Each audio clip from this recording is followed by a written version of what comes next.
ഇന്ന് നമുക്ക് തക്കാളി കൊണ്ടൊരു കറി ഉണ്ടാക്കിയാലോ. അതിനായിട്ട് ഞാനിതാ തക്കാളി, പച്ചമുളക്, സവോള അരിഞ്ഞെടുത്തിട്ടുണ്ട്.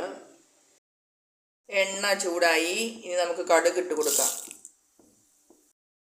കടുക് പൊട്ടിക്കഴിഞ്ഞപ്പോഴത്തേക്കും നമ്മളതിനകത്തേക്ക് അരിഞ്ഞു വെച്ചിരുന്ന സവാളയും പച്ചമുളകും തക്കാളിയും കറിവേപ്പിലയും കൂടെ ഇട്ട് കൊടുത്തു. ഇനി നന്നായി വഴറ്റി ചെറു തീയിലൊന്ന് ഇതൊന്ന് വേവിച്ചെടുക്കാം. ഇട്ട് കൊടുക്കണമായിരുന്നു, ഉപ്പിട്ട് കൊടുക്കാം.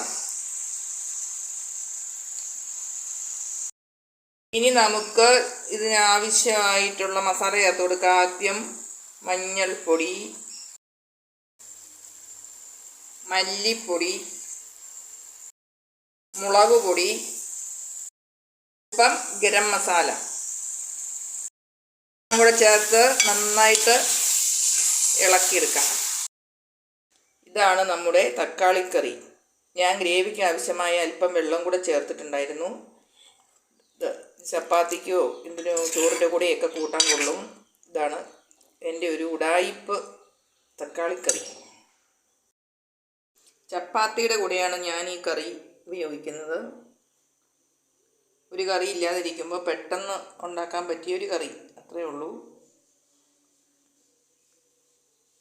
വീഡിയോ ഇഷ്ടമായാൽ സപ്പോർട്ട് ചെയ്യാൻ മറക്കല്ലേ.